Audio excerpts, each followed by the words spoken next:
오늘 은혜 받으실 말씀 고린도전서 9장 24절로 27절 말씀입니다. 함께 봅니다. 운동장에서 다름질하는 자들이 다 달릴지라도 오직 상을 받는 사람은 한 사람인 줄을 너희가 알지 못하느냐? 너희도 상을 받도록 이와 같이 다름질하라. 이기기를 다투는 자마다 모든 일에 절제하나니 그들은 썩을 승자요 간을 얻고자 하되 우리는 썩지 아니할 것을 얻고자 하노라. 그러므로 나는 다름질하기를 향방 없는 것 같이 아니하고 싸우기를 허공을 치는 것 같이 아니하며 내가 내 몸을 쳐 복종하게 하면 내가 남에게 전파한 후에 자신이 도리어 버림을 당할까 두려워함이로다. 할렐루야. 오늘은 대림절 첫 번째 주일 오전 예배를 드리고 있습니다. 대림절의 삶이라는 제목으로 은혜를 나눌 때 우리 모두가 다 대림절의 삶을 살기를 원합니다.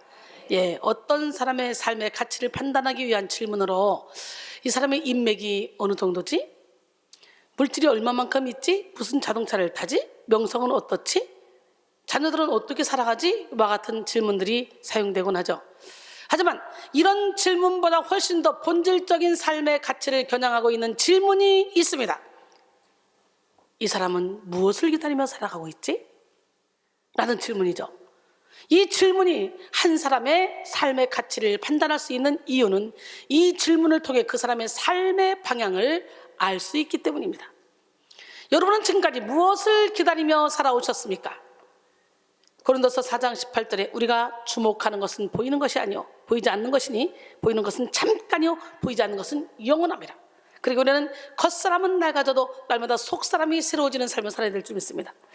영원한 진리이신 예수 그리스도를 향한 기다림은 그 어떤 대상을 향한 기다림보다 가치 있는 기다림이 됩니다.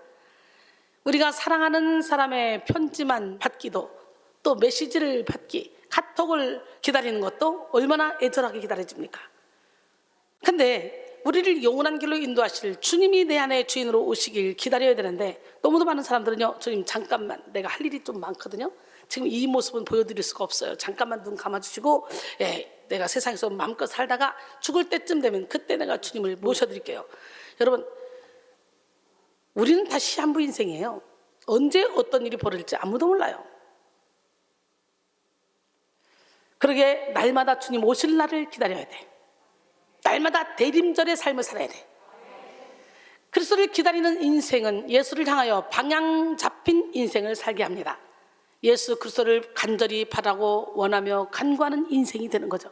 오늘 여러분도 예수 그리스도를 향하여 인생의 방향을 정확히 설정하시고 삶에서 그리스도의 형상을 나타내며 그리스도의 향기를 풍겨낼 수 있기를 바랍니다. 오늘은 대림절 첫째 주일입니다. 대림절은 아기 예수님이 탄생하신 성탄절을 4주간에 걸쳐서 기다리는 절기입니다. 기다릴 때 이 대림절은 라틴어로 번역하면 아드벤트인데요, 곧 도착할 사랑하는 사람을 기다리는 그런 시간을 의미하는 거예요. 곧 도착할 사랑하는 사람을 기다리는 시간, 곧 임하실 사랑하는 예수 그리스도를 기다리는 것은 우리의 삶에 놀라운 설레임과 행복, 긴장감을 부여합니다. 결혼 날짜가 다가오는 신부가 결혼할 날을 기다리며 자신의 내면과 외면을 준비하듯이 우리는 청결한 신부로서 순결한 마음으로 주님을 기다리는 자가 되어야 합니다. 이 설레임과 기다림은 우리 기독교인들에게는 하늘나라 천국에 대한 소망으로까지 이어지는 거예요. 그러기에 우리가 현재 이 땅에 살고 있는 시간들, 그리고 우리가 지금 당하고 있는 이 어려움들과 고난들도 영원한 나라 천국에 비하면 아주 잠깐, 아주 짧은 시간임을, 눈 깜짝할 시간임을 잊지 말아야 됩니다. 그런데 많은 사람들은 여기서 천년 만년 살 것 같이 얘기하죠. 그래서 우리 성도들은 이 땅에서 우리의 시간, 물질, 우리의 헌신까지도 다 내세와 하나님의 나라 확장을 위하여, 천국을 위하여 다 사용되고 준비돼서 나는 선한 싸움을 싸웠어, 나는 달려갈 길을 마쳤어, 나는 믿음을 지켰어, 나는 이제 의의 면류관을 받을 것밖에 없어 라고 당당하게 고백하는 사도 바울의 고백처럼 우리도 그 고백이 나와야 됩니다. 왠지 아쉽다, 좀 더 드릴 걸, 좀 더 헌신할 걸, 좀 더 전도할 걸, 하면 상급이 없어요. 믿음으로 구원받지만 우리의 행함은 상품권이에요. 천국의 상품권. 우리가 행한 대로 다 갚아주신다고 말씀하셨잖아요. 전 세계 모든 열방의 소망이신 예수 그리스도를 붙들고 한 해를 잘 마무리하는 우리 모두가 되기를 원합니다. 그런 의미에서 오늘은 기독교의 교회력으로 예수님의 탄생을 기다리는 대림절 첫째 주일인데요, 매년 맞이하는 대강절, 이 대림절은 가장 가치 있는 기다림, 곧 예수 그리스도를 기다리는 때로 예수 그리스도가 오시기를 기다리는 절기로 기독교력으로 한 해의 시작을 알리는 절기입니다. 세상 달력은 1월 1일에 한 해를 시작하고 12월 31일에 한 해를 마치지만 교회력은 예수님의 생애를 중심으로 만들어졌기 때문에 대림절 12월로 시작해서 추수감사절 11월에 한 해를 마칩니다. 따라서 우리 성도들은 설레임으로 예수 그리스도를 기다리는 만큼 경건하게 살게 됩니다. 설레임으로 예수 그리스도를 기다리는 만큼 부지런하게 살아갑니다. 예수 그리스도가 가까이 오셨음을 아는 만큼 충만한 기대와 소망을 소유하게 되는 것이죠. 그래서 대림절은 주님을 기다리는 성도들을 거룩하고 영적인 삶으로 이끌어주는 절기라고 볼 수가 있습니다. 우리 멋쟁이 하나님, 기적의 하나님, 능력의 하나님은 살아계신데요, 이 세상은 잠깐, 베드로전서 1장 6절로 7절 보면, 그러므로 너희가 이제 여러 가지 시험으로 말미암아 잠깐 근심하게 되지 않을 수 없었으나 오히려 크게 기뻐하도다. 너희 믿음의 확실함은 불로 연단하여도 없어질 금보다 더 귀하여 예수 그리스도께서 나타나실 때 칭찬과 영광과 존귀를 얻게 할 것이니라. 이 세상은 잠깐입니다. 그러기에 우리는 이 세상에 살아갈 때 속사람을 살찌워야 되고 기름을 준비해야 돼요. 상급을 준비해야 돼요. 고린도전서 15장 41절로 44절 보니까 해의 영광 다르고 달의 영광 다르고 별의 영광이 다른데 별과 별의 영광도 다르도다. 죽은 자의 부활도 그와 같으니 썩을 것으로 신고 썩지 않을 것으로 다시 살아나며 욕된 것으로 신고 영광스러운 것으로 다시 살아나며, 할렐루야, 약한 것으로 신고 강한 것으로 다시 살아나며, 육의 몸으로 신고 신령한 몸으로 다시 살아나니 육의 몸이 있은즉 영의 몸도 있느니라 그랬어요. 오늘 육의 몸이 있을 때, 잠깐 이 땅에 살아가는 이때에 우리는 더욱더 열정적으로 하늘나라 확장을 위해서, 하나님이 기뻐하는 일을 위해서, 영혼 살리는 일을 위해서 헌신하고 수고하여 많은 기름을 준비해야 될 줄로 믿습니다. 대림절을 통해 우리는 세상 달력으로 마지막 달인 12월을 보내며 육의 한 해를 마무리합니다. 동시에 대림절을 통해 우리는 교회력으로 새로운 한 해를 시작하며 영적인 새 출발을 하게 됩니다.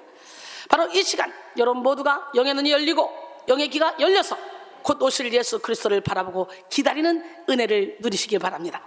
대림절을 통해 예수 그리스도를 맞이하기 위한 성결의 준비, 믿음의 준비, 섬김의 준비를 이루어 복 있는 인생이 되기를 바랍니다. 이사야 30장 18절에 그러나 여호와께서 기다리시나니 이는 너희에게 은혜를 베풀려 하시며 일어나시리니 이는 너희를 긍휼히 여기려 하심이라. 대저 여호와는 정의의 하나님이시라. 그를 기다리는 자마다 복이 있도다. 할렐루야. 시간에는 두 가지 종류가 있죠. 크로노스와 카이로스.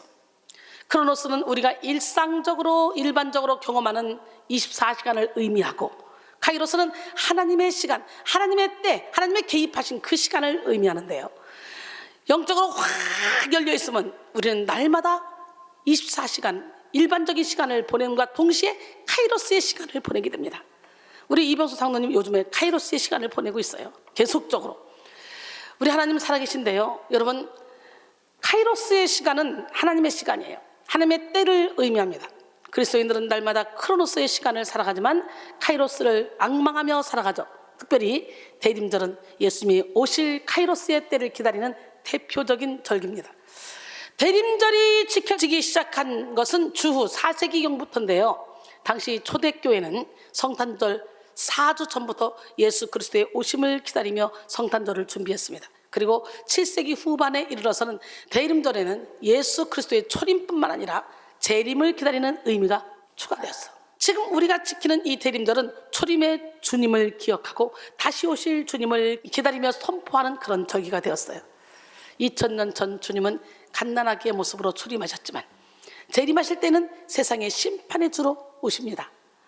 마가복음 13장 26절로 27절, 그때에 인자가 구름을 타고 큰 권능과 영광으로 오는 것을 사람들이 보리라. 또 그때에 그가 천사들을 보내어 자기가 택하신 자들을 땅 끝으로부터 하늘 끝까지 사방에서 모으리라. 그때 우리 함께 다 모아질 줄 믿습니다. 할렐루야.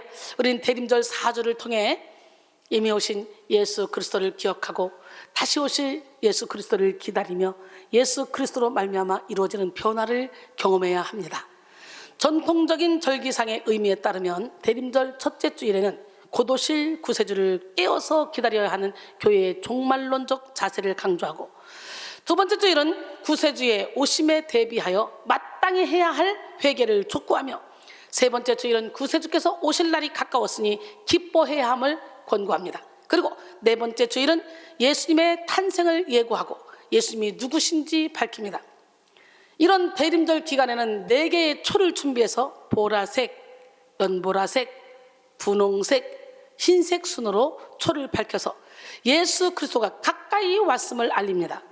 초의 색깔이 차츰차츰 밝은 색으로 바뀌는 것은 예수 그리스도가 우리에게 점점 가까이 다가오는 것에 대한 기쁨을 상징합니다. 대림절 4주 동안 여러분 모두가 이미 우리 안에 계신 예수 그리스도를 경험하고 동시에 예수 그리스도가 점점 가까이 다가오시는 것을 느끼고 기뻐하시기를 소원합니다. 예수 그리스도는 우리의 길이요 진리요 생명이 되십니다. 예수 그리스도는 길을 찾지 못하는 방황하는 그런 인생에게 천국으로 향하는 길이 되어주시고, 마귀의 거짓에 속아 결박된 인생에게 자유롭게 하는 진리가 되어주십니다. 또한 예수 그리스도는 일평생 죽음의 종살이를 하던 인생에게 생명의 능력이 되어주십니다. 예수 그리스도를 믿고 바라는 우리는 대림절 기간 동안 길이요 진리요 생명이 되신 예수 그리스도를 경험하고 증거해야 합니다. 할렐루야. 특별히 올해 대림절 첫째 주는 생명 존중 주일로 지킵니다. 우리 성결교단 이는 제 114년 차 총회 임원회에서 결의하고 우리 교단이 제안하여 한국교회가 모두 동참하는 사안입니다.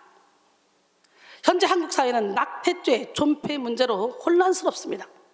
2019년 헌법재판소는 1953년 제정된 형법상의 낙태죄, 형법 제27장 269조, 270조 이 조항에 대해서 헌법 불합치 판결을 내렸습니다. 임신한 여성의 자기 결정권을 제한하고 있어 인권 침해의 소지가 있고 태아의 생명 보호라는 공익에 대해서만 일방적이고 절대적인 우위를 부여해 임신한 여성의 자기 결정권을 침해했다고 헌법재판소는 판단을 했어요. 그리고 2020년 12월 31일까지 관련 법규를 정비할 것을 명령했습니다. 만약 이때까지 개정되지 않는다면 형법상의 낙태죄는 자동 폐지됩니다. 이와 같이 형법상의 낙태죄가 폐지되면 임신 14주까지는 일정 사유나 상담 등 절차와 요건 없이 임신한 여성의 의사에 의해 임신 중단이 가능해지고 24주까지도 사회적, 경제적 사유가 있는 경우 조건부로 임신 중단이 가능해집니다. 상상을 해보세요. 24주면 몇 주 만에 아기 낳죠? 40주? 근데 24주면 다 큰 거 아니에요? 64, 24, 6개월이라고. 칠삭동이도 태어나면 건강하게 살아갈 수 있는데, 야, 이거 기가 막힌 거예요. 지금 헌법재판소 지금 장난 아니에요. 이겨놓고 기도해야 된다고 총회 본부에서 이게 내려왔어요, 지령이.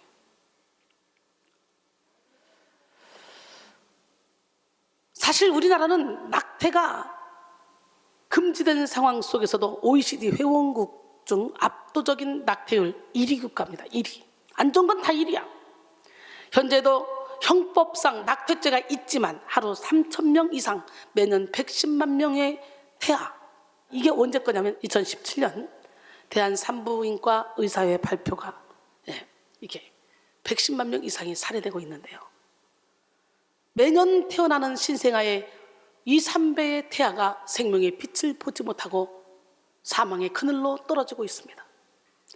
4주에서 6주가 되면 자기 주변에 일어나는 모든 현상을 다 기억하고 있다잖아요. 모태에서 4주에서 6주 때부터. 그런데 세상에 소름 끼치잖아요. 우리 때는 아들, 딸 구별 말고 둘 만나 잘 기르자. 그러다가 어느 순간에 아들, 딸 구별 말고 하나 만나 잘 기르자. 우리 때 그랬어요. 우리 때. 그래서 우리 때 3명 남은 무식하다 그랬어요. 근데 우리나라가 왜 이렇게 발전했어? 옛날에 우리 어르신들이 그냥 무조건 낳았어. 무조건. 인구가 많아져야 발전이 있는 거예요. 힘이 있는 거예요. 씨를 번성하게 한다 그랬잖아, 하나님이. 근데 이렇게 하나만 낳아 둘만 낳아 이렇게 하다 보니까 자동적으로 낙태가 아무렇지도 않게, 낙태법이 개정이 돼 있지만 아무렇지도 않게 가슴이 아프네요. 우리 회개합시다. 그래도요, 낙태죄로 의사면허가 취소되거나 기소된 적이 없습니다. 분명히 낙태는 회개해야 될 죄입니다. 살인하지 말라. 이 살인하지 말라는 그 계명을 어기는 거예요. 제6계명을 어기는 거예요. 우리는 세상 풍조에 휩쓸려서 죄를 미워하고 합리화할 것이 아니라 하나님의 말씀으로 죄를 분별하고 죄에서 떠나야 합니다. 이전에 잘 몰라서 연약해서 어쩔 수 없는 형편이었기 때문에 죄를 지었더라도 이제 하나님 앞에서 회개하고 하나님의 뜻에 합한 삶을 살아야 합니다. 예수 그리스도의 십자가의 보혈로 모든 죄를 용서받고 이제는 생명을 보호하고 살리는 일에 앞장서야 돼요. 성경은 여러 곳곳에서 태아가 엄연한 생명임을 강조하고 인생의 시작이 모태에서부터임을 밝히고 있습니다. 시편 139편 13절, 주께서 내 내장을 지으시며 나의 모태에서 나를 만드셨나이다. 에레미야 1장 5절, 내가 너를 모태에 짓기 전에 너를 알았고 내가 배에서 나오기 전에 너를 성별하였고 너를 여러 나라의 선지자로 세웠노라 하시기로. 하나님이 보냈는데 우리 인간이 그냥 아무 생각 없이 그냥 다 낙태를 해버려서 살인죄를 저질렀다는 것. 기가 막힙니다. 모든 생명의 주권은 하나님께 있습니다. 하나님이 부여하신 생명은 그 누구도 빼앗을 수 없습니다. 실로 생명은 세상에서 가장 아름답고 신비로우며 소중한 것입니다. 생명의 시작은 그것이 비록 겨자씨와 같을지라도 아주 위대합니다. 생사화복은 모두 하나님께 달려있는 거예요. 믿음이 없는 세상 사람들은 그 진리를 알지 못하여 이렇게 무서운 일을 만드니 얼마나 안타깝습니까? 우리 그리스도인들은 세속에 물들어 휩쓸려가는 것이 아니라 그들에게 바른 길을 제시할 수 있는 진리의 빛이 되어줘야 돼요. 사랑하는 성도 여러분, 우리는 생명을 살리는 일을 위해 살아야 됩니다. 생명의 가치를 알고 생명을 생명되게 하는 일에 쓰임받아야 합니다. 최소한 예수의 생명으로 사는 우리는 자살, 안락사, 낙태 등 생명을 파괴하는 행위에는 결연히 NO라고 대답할 수 있어야 돼요. 예수 그리스도의 이름으로 생명을 죽이는 모든 죄와 싸우고 영혼육의 생명을 살리는 일에 앞장서는 우리 모두가 되기를 합니다. 이 시간 여러분 모두에게 생명의 주를 선포하고 생명의 주와 동행하며 생명의 주가 맡기신 생명의 사역을 감당할 수 있는 권능이 임하기를 소원합니다. 요한복음 10장 10절에 도둑이 오는 것은 도둑질하고 죽이고 멸망시키는 것뿐이요 내가 온 것은 양으로 생명을 얻게 하고 더 풍성히 얻게 하려는 것이라 그랬어요. 생명의 주님이 임하는 곳에는 모든 죽음의 기운이 떠나갑니다. 예수 그리스도의 생명이 임하는 곳에 두려움이 떠나가고 걱정과 근심이 떠나가며 염려가 사라집니다. 예수 그리스도의 생명이 있는 곳에는 교만이 있을 수 없습니다. 정욕과 탐심이 있을 수 없습니다. 그래서 생명의 주님과 동행하는 우리의 삶에는 죄와 사망이 힘을 쓸 수가 없는 거예요. 생명의 주님과 함께할 때 우리가 누리는 생명은 더욱더 풍성해집니다. 생명의 주님을 믿는 우리는 영원히 죽지 않고 육체의 장막집을 벗을 때는 생명의 완성을 경험하며 영원한 천국에 입성하게 됩니다. 할렐루야. 육신의 장막집을 벗으면 손으로 짓지 않은 영원한 집이 우리에게 있다잖아. 하나님이 지으신 집, 그 집으로 갈 때 우리는 빈손으로 가지만 그동안에 우리가 행했던 것은 우리를 따라온다 그러잖아. 계시록 14장 13절에 보니까 하늘에서 큰 음성이 나서 이르되 지금 이후로 주 안에서 죽는 자는 복이 있도다 하심에 성령이 이르시되 그렇다. 그들이 수고를 그치고 쉬리니 이는 그들이 행한 일이 그들을 따릅니다. 할렐루야. 요한복음 11장 25절로 26절 예수께서 이르시되 나는 부활이요 생명이니 나를 믿는 자는 죽어도 살겠고 무릇 살아서 나를 믿는 자는 영원히 죽지 아니하리니 이것을 내가 믿느냐 그랬어요. 이 흔들리는 세상 속에서 영원히 죽지 않는 우리 모두가 되기 위해서는 철저히 속사람이 살아있어야 돼. 영이 뛰어나야 돼. 할렐루야.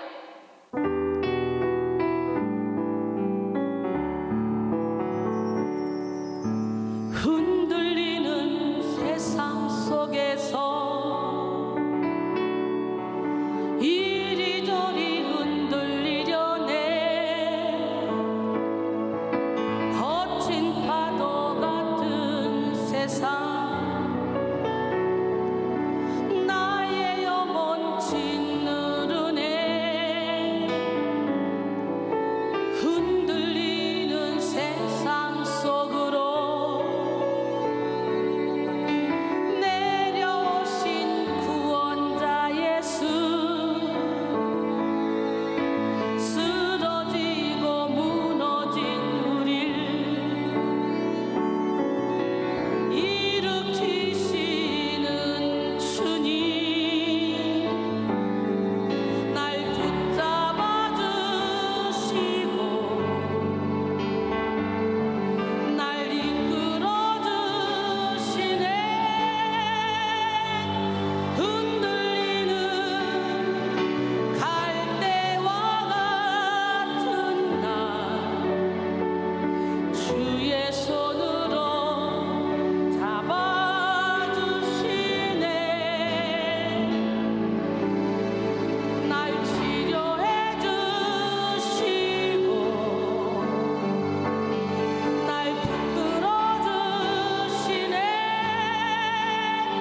반석 위에 날 세우사 견고하게 하시네. 흔들리는 세상 속에서 이리저리 흔들리려 하네. 거친 파도 같은 세상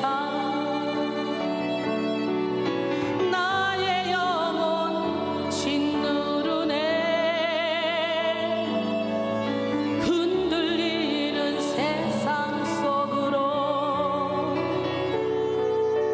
내려오신 구원자 예수. 쓰러지고 무너진 우릴 일으키시는 주님. 날 붙잡아 주시고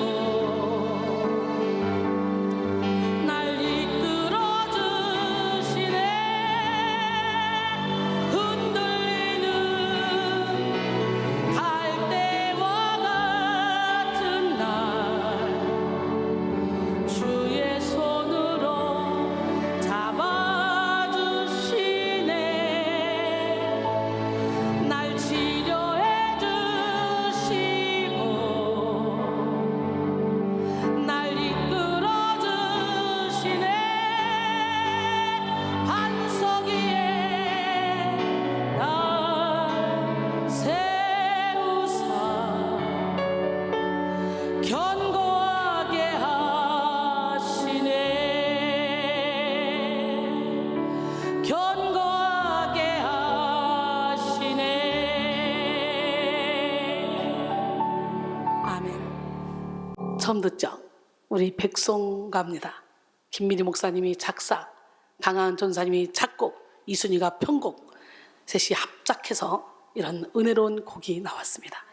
계속적으로 이렇게 아름다운 곡이 나올 텐데 여러분들도 찬송 시를 한번 써서 보내보세요. 그거로 작곡해서 또 편곡해서 멋진 작품으로 하나님께 올려드릴 것입니다. 이제 4주 후면 생명의 빛이신 예수 그리스도가 인간의 몸을 입고 이 땅에 오신 성탄절입니다. 하나님의 아들 예수 그리스도는 이 땅에 오셔서 하나님의 속성을 우리에게 보여주셨고 하나님의 나라를 알려주셨습니다. 예수 그리스도의 삶 자체가 하나님의 사랑과 능력, 공의와 지혜, 화평과 인내를 드러내는 시간이었고 예수님의 모든 말씀이 하나님의 나라를 알게 하는 진리였습니다. 뿐만 아니라 성육신하신 예수님은 십자가에 못 박혀 죽으시고 부활하심으로 마귀의 일을 멸하셨고 온 인류를 위한 구원의 길을 열어 놓으셨습니다. 그러므로 예수 그리스도가 오신 날은 우리 인생의 온전한 승리와 회복이 임하는 날이고 천국의 문이 열리는 날입니다. 우리는 믿음과 소망으로 예수 그리스도의 오실 날을 기다리며 사랑으로 예수 그리스도께서 오실 날을 준비해야 합니다. 그런데 주님이 오실 날을 기다리는 대림절은 4주가 지나 성탄절이 되면 끝나는 절기가 아니에요. 영적인 의미에서 대림절은 우리의 삶 전체입니다. 우리는 크고 작은 기다림으로 채워진 삶을 살면서 궁극적으로는 오실 예수 그리스도를 기다립니다. 각자의 자리에서 하나님께 받은 사명대로 살면서 결론적으로 천국문을 열어주시고 영생을 누리게 하시는 예수 그리스도를 기다립니다. 그래서 보네포는 우리의 인생은 그 자체가 대림절이라고 했어요. 우리의 인생은 예수를 잘 기다릴수록 예수를 닮게 되고 예수의 뜻을 이루는 일을 위해 집중되고 정렬됩니다. 초대교회 성도들은 속히 오리라 약속하신 예수 그리스도를 기다리는 것을 능력의 원천으로 삼고 모든 환난과 핍박을 이겨내며 순교까지 영광으로 여겼습니다. 이들은 예수를 믿는 것 때문에 조롱당하고 멸시받았으며 재산을 빼앗기고 목숨을 위협받을 때도 마라나타 주 예수여 어서 오시옵소서를 외쳤습니다. 할렐루야. 성도들끼리 만날 때마다 마라나타로 인사했고 수시로 마라나타의 기도를 올렸습니다. 아무리 현실이 어렵고 고되어도 잠시 잠깐 후면 오시는 예수님을 생각하면 참을 수 있기 때문이에요. 계시록 22장 20절에 이것들을 증언하시니가 이르시되 내가 진실로 속히 오리라 하시거늘 아멘 주 예수여 오시옵소서. 할렐루야. 여러분들도 이 고백을 할 수 있기를 원합니다.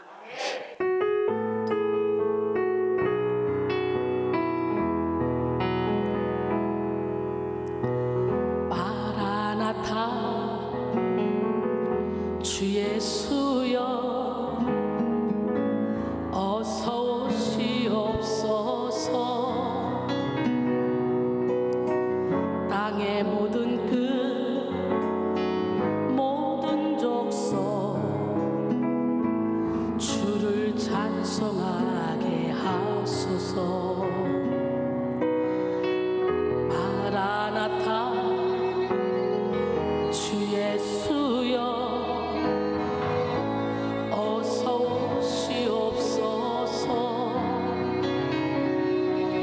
모든 열방이 주께 돌아와 춤추며 경배하게 하소서. 우리 주님 다시 오실 길을 만들자. 십자가를 들고 땅 끝까지 우린 가리라. 우리 주님 하늘 영광 온 땅 덮을 때 우린 땅 끝에서 주를 맞으리. 마라나타 마라나타 아멘 주 예수여 오시옵소서. 마라나타 마라나타 아멘 주 예수여 오시옵소서. 마라나타 마라나타 아멘 주 예수여 오시옵소서. 마라나타 마라나타 아멘 주 예수여 오시옵소서.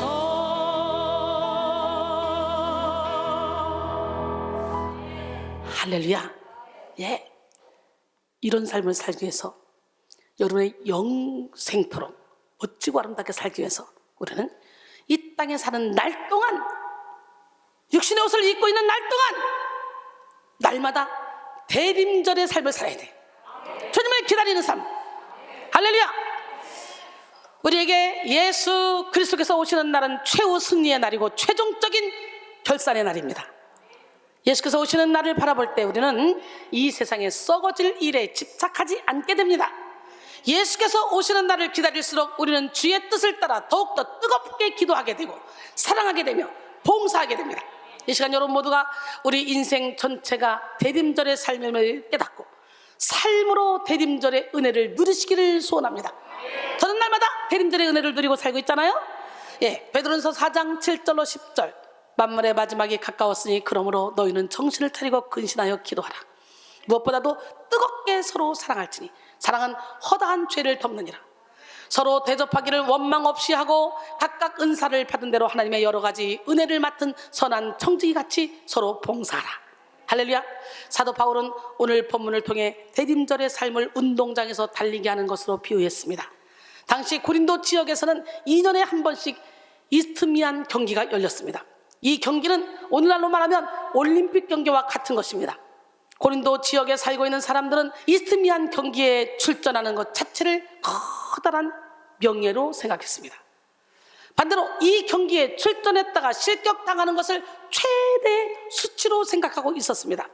경기에서 우승한 선수들에게 월괴수로 만든 면류관을 머리에 씌워줬어요. 선수들은 이 면류관을 쓰는 것을 최고의 영광으로 여겼고 사람들은 면류관을 쓴 선수들을 존경했습니다. 사도 바울은 고린도에 1년 6개월 동안 머물면서 이스트미안 경기를 직접 관람했던지 아니면 이스트미안 경기에 대해서 많이 들었던 것 같습니다. 그래서 사도 바울은 고린도 교인들에게 당시 이스트미안 경기에서 진행하던 달리기와 권투 경기를 예를 들어 대림절 인생을 사는 그리스도인이 어떻게 살아야 하는지 설명하고 있습니다. 먼저 대림절의 삶은 열심히 사는 삶이에요. 오늘 본문 고린도전서 9장 24절로 25절, 운동장에서 다름질하는 자들이 다 달릴지라도 오직 상을 받는 사람은 한 사람인 줄 너희가 알지 못하느냐? 너희도 상을 받도록 이와 같이 다름질하라. 이기기를 다투는 자마다 모든 일에 절제하나니 그들은 썩을 승리자의 관을 얻고자 하되 우리는 썩지 아니할 것을 얻고자 하노라. 할렐루야.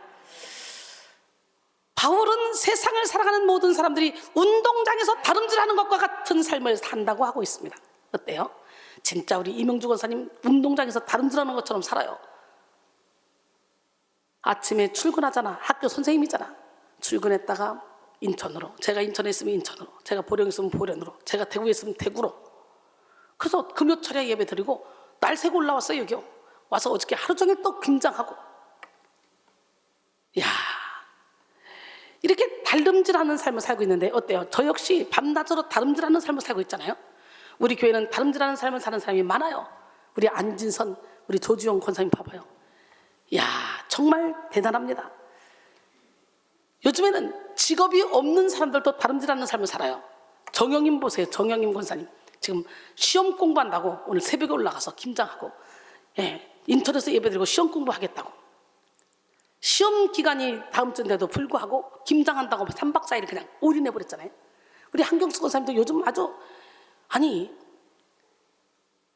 회장님 사모님께서 뭐가 그렇게 부족하다고 그냥 막 다름질을 하면서 김장하고 일하고 주방 가서 일하고 이러고 다니겠냐고 생각을 해보라고. 대림절의 삶을 살기 때문에 그런 거 아니에요. 우리 정영순 권사님 봐, 막 서대문에서 버스 회사를 하는데 여기까지 그냥 열심히 오시잖아. 대구로 여기로 그냥 막 쫓아다니시잖아. 연세도 드셨는데. 상을 받는 사람은 한 사람이기 때문에 이기기를 원하는 사람들은 모든 일에 절제하며 최선을 다한다고 했죠. 참으로 우리 인생은 달리기 경주와 같아. 달리기 하는 사람이 좌우로 척 쳐다봐. 꼴찌에 꼴찌. 표대를 향해 달려가야 되는 거야.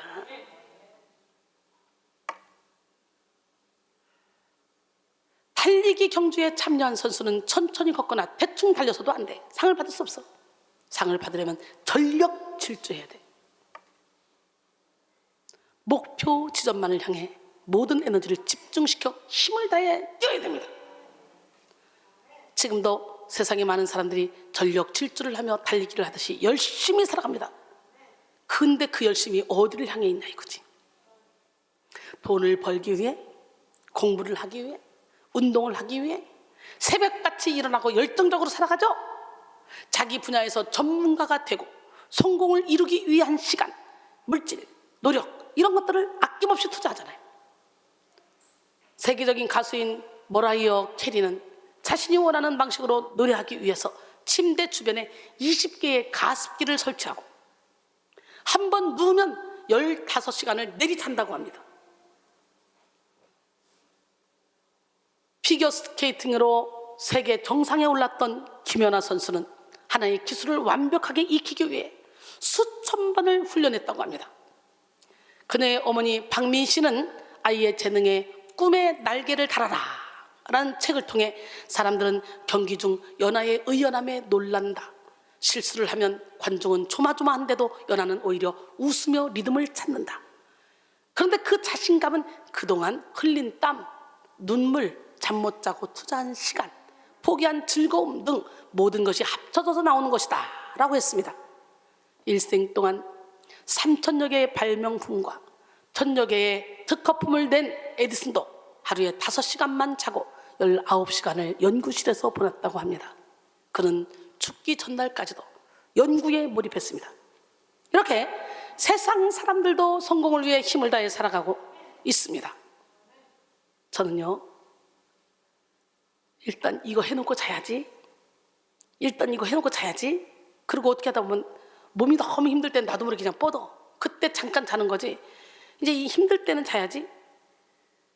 이거 해놓고 자야지. 그리고 사역자들이 주물러서 나를 재워놓으면 사역자들이 잠잘 때 나는 어느 순간에 일어나서 이거 해놓고 잘 거야. 이것만 해놓고 자야지. 그러고 하다 보면 잠잘 시간이 없는 거예요. 아, 이것도 해야 돼. 이것도 해야 돼. 그래서 계속 이것만 해놓고 자야지. 이것만 해놓고 자야지. 이게 오랜 세월부터 내 입에서 나오는 습관적인 말이었어요. 학교 다닐 때도 이 공부 이거 해놓고 자야지. 근데 해놓고 나면 잘 시간이 없는 거예요.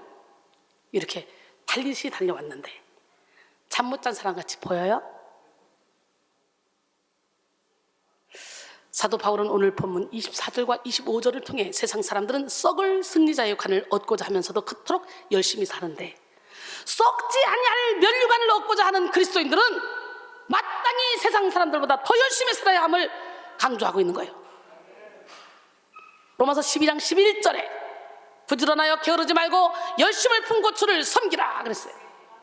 여기서 부지런하여 라는 말은 속도를 내다 또는 진심을 담다 라는 의미를 가지고 있습니다.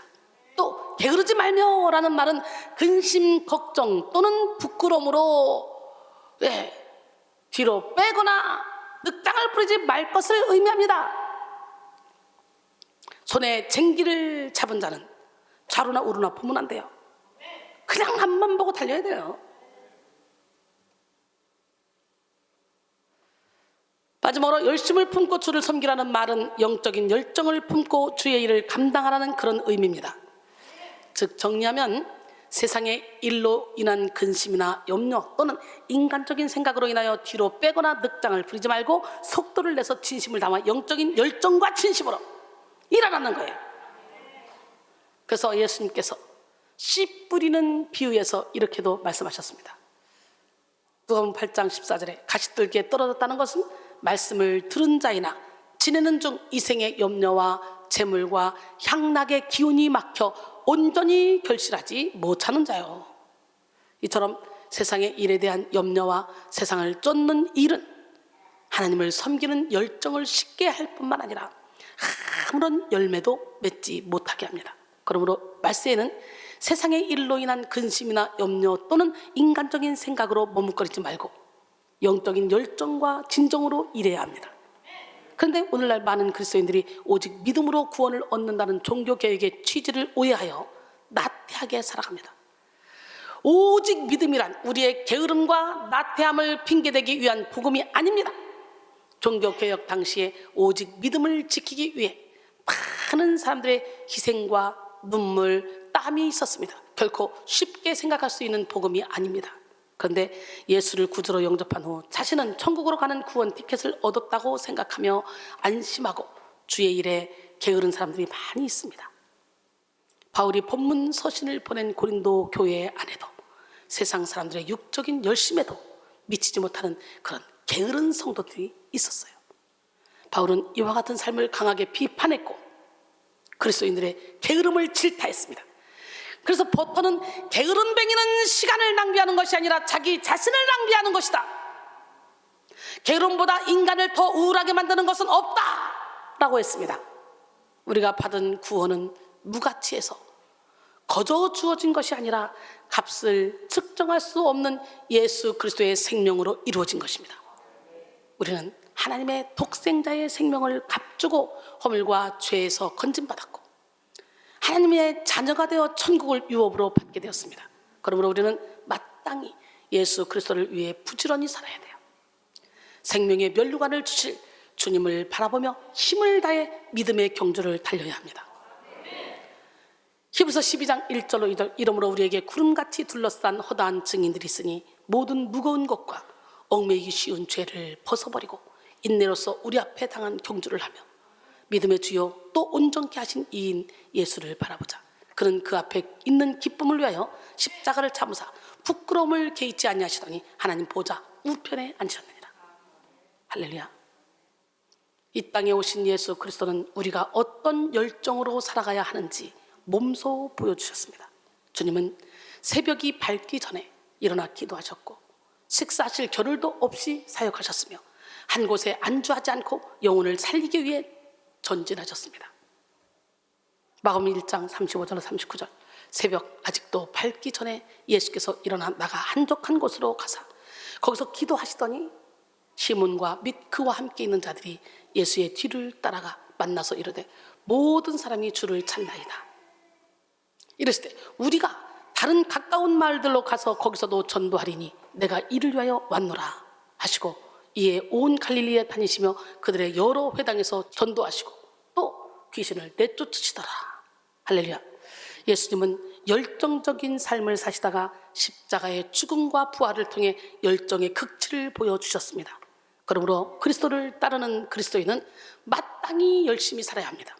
특별히 주님이 곧 오신다는 믿음을 가진 사람은 나태하게 살아갈 수 없어요. 시험 날짜가 얼마 남지 않은 수험생이 마지막 준비에 몰입하고 운동 경기가 얼마 남지 않은 운동선수가 마지막 연습에 힘을 다하듯이 주님이 곧 오신다는 믿음을 가진 사람은 하루하루를 최선을 다해 살아갑니다.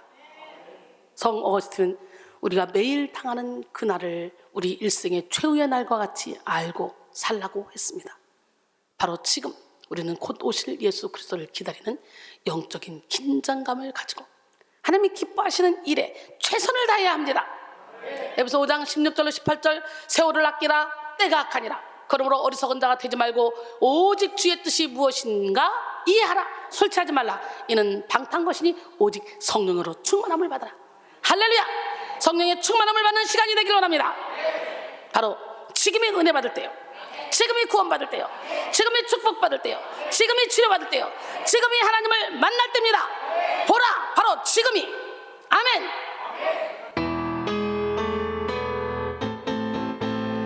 보라 지금은 은혜 받을 때요, 보라 지금은 구원의 날이라. 보라 지금은 능력 받을 때요, 보라 지금은 기쁨의 날이라. 은혜의 때 구원의 날 나를 도우시는 하나님, 능력의 때 기쁨의 날 나를 이끄시는 하나님. 보라 지금은 은혜 받을 때요, 보라 지금은 구원의 날이라. 보라 지금은 능력 받을 때요, 보라 지금은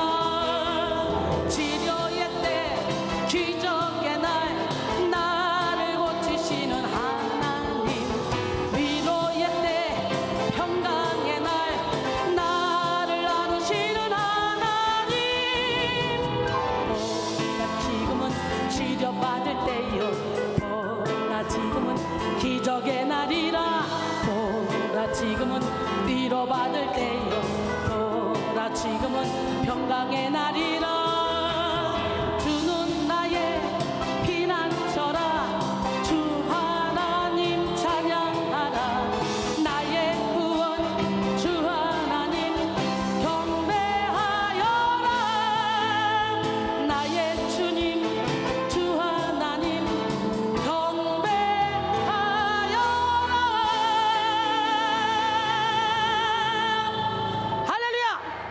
예, 막 지금이 치료받고 있는 것 같지 않습니까? 예, 이순희 작사, 우리 강한 작곡 이 곡이 또 하나 출시됐습니다. 계속적으로 나올 겁니다. 예, 우리 교회 못할 게 없겠죠? 준비 다 됐어요. 이제 여러분이 입을 벌려 전도만 하면 돼. 두 번째, 대림절의 삶은 절제하는 삶입니다. 무슨 삶? 예, 오늘 본문 25절에 이기기를 다투는 자마다 모든 일에 절제하나니 그들은 썩을 승리자의 관을 얻고자 하되 우리는 썩지 아니할 것을 얻고자 하노라 그랬어요. 이기기를 다투며 열심히 사는 삶에는 반드시 절제가 필요합니다. 운동 경기를 위해 열심히 사는 사람은 그 외의 생활을 절제해야 되고 설교를 위해 열심히 사는 사람은 설교 외의 일을 절제해야 합니다. 제한된 시간과 에너지를 가지고 사는 우리는 중요한 일을 위해 중요하지 않은 일을 절제할 수 있어야 합니다. 만약 운동선수가 훈련 후에 배고프다는 이유로 날마다 야식을 먹고 싶은 것을 다 먹어서 과체증이 되면 어떻게 되겠습니까? 운동선수가 무절제하게 살면 경기에 참여할 자격을 상실할 수도 있잖아요. 마찬가지로 그리스도인도 절제하지 못하면 대림절의 삶을 살 수가 없어요. 존 스튜어트 밀은 나는 지금까지 자신의 욕망을 채우려고 힘쓰기보다 오히려 그것을 제한함으로써 행복을 찾는 것을 배웠다 라고 했어요. 루소는 절제와 근면은 인간의 진정한 치료법이다. 일하는 것은 욕망을 강화하고 절제는 그것을 컨트롤하는 법을 가르친다 라고 했습니다. 우리 안에는 육과 영이 이중성이 공존합니다. 육과 영의 이중성, 육신의 정욕, 안목의 정욕, 이생의 자랑을 쫓게 하는 육의 속성도 있고 하나님을 찾고 갈망하며 하나님을 사랑하는 영의 속성도 있습니다. 쉬운 것, 재미있는 것, 편한 것, 맛있는 것, 고급스러운 것을 원하는 육의 속성도 있지만 동시에 하나님이 주시는 기쁨과 평안을 추구하는 영의 속성도 있습니다. 그런데 이 두 속성은 서로 대립관계에 있다는 거지. 육의 속성과 영의 속성은 서로 대적하여 서로를 거스릅니다. 갈라서 5장 16절로 18절 내가 이르노니 너희는 성령을 따라 행하라. 그리하면 육체의 욕심을 이루지 아니하리라. 육체의 소욕은 성령을 거스르고 성령은 육체를 거스르나니 이 둘이 서로 대적하므로 너희가 원하는 것을 하지 못하게 하려 함이니라. 너희가 만일 성령의 인도하시는 바가 되면 율법 아래에 있지 아니하리라. 우리는 성령의 인도를 받아서 율법을 완성시키는 삶을 살기 때문에 예수님의 사랑의 너비와 길이와 높이와 깊이를 깨달으면 그 사랑은 율법의 완성이기 때문에 율법 아래에 있지 않는 거예요. 할렐루야. 우리는 하나님이 기뻐하시는 일을 하기 위해 육의 속성을 죽이고 절제해야 됩니다. 그리고 영의 소욕을 쫓아가다 보면 내 속사람을 담는 육의 소욕도 육의 그릇도 소중하다는 걸 알기 때문에 귀한 것이 내 안에 있기 때문에 육도 보호를 잘해야 되지. 그래서 먼저 내 영혼이 잘된 같이 범사가 잘되고 형통해지는 역사가 일어나요. 영혼을 담는 육도 소중하게 여겨야 됩니다. 그다음에 영의 소욕을 쫓아가야 돼요. 우리는 하나님이 기뻐하시는 일을 하기 위해 철저히 육신의 정욕, 안목의 정욕, 이생의 자랑을 내려놓고 영의 소욕을 쫓아가는 지혜로운 성도가 되어야 될 줄 믿습니다. 절제는 성령의 열매 중 하나이기 때문에 절제하지 못하면 성령의 인도를 받을 수가 없습니다. 절제하지 않고는 결코 하나님이 주신 사명에 집중할 수도 없습니다. 그래서 사도 바울은 스스로 자기 몸을 쳐서 복종하게 한다고 했어요. 오늘 본문 27절에 내가 내 몸을 쳐 복종하게 하면 내가 남에게 전파한 후에 자신이 도리어 버림을 당할까 두려워하미로다. 바울은 자기 몸에 죄를 지향하는 속성이 있음을 실감나게 인지한 사람이었어요. 그래서 그는 날마다 자신을 죽이며 육의 속성을 십자가에 못 박았고 교만과 자기 의를 버림으로 많은 일을 행한 후에 버림받는 삶이 되지 않도록 스스로를 경계했습니다. 에베소 6장 13절 그러므로 하나님의 전신갑주를 취하라. 이는 악한 날에 너희가 능히 대적하고 모든 일을 행하는 에 서기야 함이라. 할렐루야. 우리도 오실 예수 그리스도를 기다리며 절제로 나타나는 대림절의 삶을 살아야 될 줄 믿습니다. 절제는 헬라어로 앵크라테이아인데요, 영어 성경에서는 셀프 컨트롤이라고 하죠. 즉 자제라고 번역하고 있습니다. 자기를 통제한다는 뜻이죠. 다시 말해 자기 스스로를 알맞게 조절하다라는 뜻을 가진 말이 절제입니다. 우리는 자기를 절제하고 자기를 이겨서 하나님이 기뻐하시는 일에 집중하며 곧 오실 예수 그리스도를 맞이할 준비를 해야 돼요. 잠언 25장 28절 자기의 마음을 제어하지 아니하는 자는 성읍이 무너지고 성벽이 없는 것과 같으리라. 잠언 16장 32절에 노하기를 더디하는 자는 용사보다 낫고 자기 마음을 다스린 자는 성을 빼앗는 자보다 나으니라 그랬어요. 할렐루야. 세 번째, 대림절의 삶은 분별하는 삶이에요. 그러므로 나는 다름질하기를 향방 없는 것 같이 아니하고 싸우기를 허공을 치는 것 같이 아니하며 그랬잖아요. 모든 경기에서 중요한 것이 법칙을 준수하는 거예요. 아무리 실력이 좋아도 약물을 복용하거나 반칙을 하면 상을 받을 수 없습니다. 마찬가지로 그리스도인은 하나님의 뜻대로 하나님의 방법대로 살아야 돼요. 아무리 절제하고 아무리 열심히 살아도 하나님의 법을 거스르는 모든 것은 죄가 될 수 있기 때문에 그래요. 우리는 무슨 일을 하든 하나님의 뜻에 초점을 맞추고 분별해서 살아야 돼요. 마태복음 16장 3절에 아침에 하늘이 붉고 흐리면 오늘은 날이 굳겠다 하나니 너희가 날씨는 분별할 줄 알면서 시대의 표적은 분별할 수 없느냐? 로마서 13장 12절로 14절 밤이 깊고 낮이 가까웠으니 그러므로 우리가 어둠의 일을 벗고 빛의 갑옷을 입자. 낮에와 같이 단정히 행하고 방탕하거나 술 취하지 말며 음란하거나 호색하지 말고 다투거나 시기하지 말고 오직 주 예수 그리스도로 옷 입고 정욕을 위하여 육신의 일을 도모하지 말라 그랬어요. 우리 기독교 신앙을 다른 말로 종말론적 신앙이라고 합니다. 그래서 우리 기독교는 사후의 세계인 천국과 지옥이 분명히 있다는 믿음과 대우주적인 종말의 때가 반드시 온다는 성경의 예언을 그대로 믿고 사는 역사관을 가지고 있습니다. 이것이 바로 기독교적 역사관이에요. 우리 성도들이 기독교적 역사관을 갖고 진리의 말씀대로 시대를 분별하며 영적 지각과 시대 감각을 동시에 일깨워야 합니다. 할렐루야. 시편 111편 10절에 여호와를 경외함이 지혜의 근본이라. 그의 계명을 지키는 자는 다 훌륭한 지각을 가진 자이니 그랬어요. 무분별하게 행한 일들은 마지막 날 불시험에 다 타서 없어지고 맙니다. 우리는 주님의 말씀에 입각하여 무엇이 옳고 무엇이 그런지, 무엇이 선이고 무엇이 악인지, 무엇이 하나님의 뜻이고 무엇이 하나님이 기뻐하지 않는 일인지 분별할 수 있어야 됩니다. 너희는 이 세대를 본받지 말고 오직 마음을 새롭게 함으로 변화를 받아 하나님의 선하시고 기뻐하시고 온전하신 뜻이 무엇인지 분별하도록 하라 그랬어요. 할렐루야. 결론적으로 사랑하는 성도 여러분, 대림절은 이 땅에 오셔서 십자가에서 죽으심으로 하나님의 사랑을 확증하고 마귀의 일을 멸하신 초림 예수 그리스도를 기억하고 다시 오실 예수 그리스도를 기다리는 절기입니다. 우리는 성결의 준비, 믿음의 준비, 사명의 준비로 성탄절을 기다리면서 우리의 삶 전체가 대림절이 되도록 해야 됩니다. 곧 오실 예수 그리스도를 기다리는 대림절의 삶은 열심히 사는 삶이요, 절제하는 삶이며 분별하는 삶입니다. 이 시간 여러분 모두가 대림절의 삶을 충실히 살아내요. 마지막 날 우리 주 예수 그리스도께 잘했다, 착하고 충성된 종아 라고 칭찬받는 영광을 누리시기를 주님의 이름으로 축원합니다. 여러분, 입이 있어도 감사하지 못한 삶을 살고 있지는 않았습니까? 우리 이 찬양 한번 하고 뜨겁게 기도하겠습니다.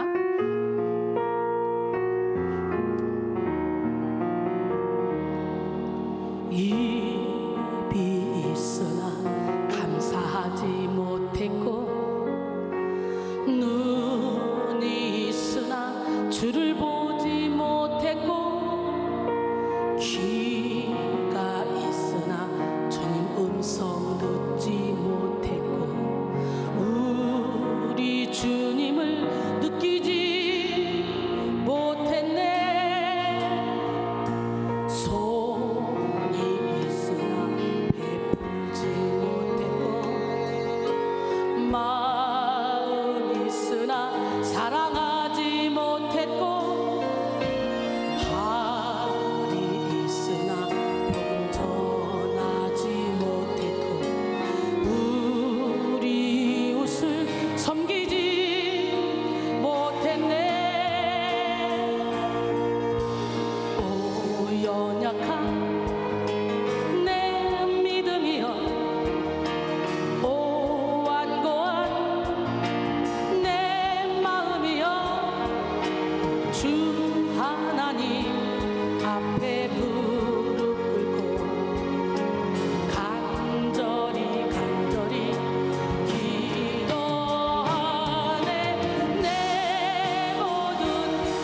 연약한 내 믿음이여 오완고한 내 마음이여 주 하나님 앞에 무릎 꿇고 간절히 기도하네. 내 모든 삶의 순간이 주님의 형상 담기 원하네. 내 모든 걸음걸음마다 주님의 향기 나길 원하네.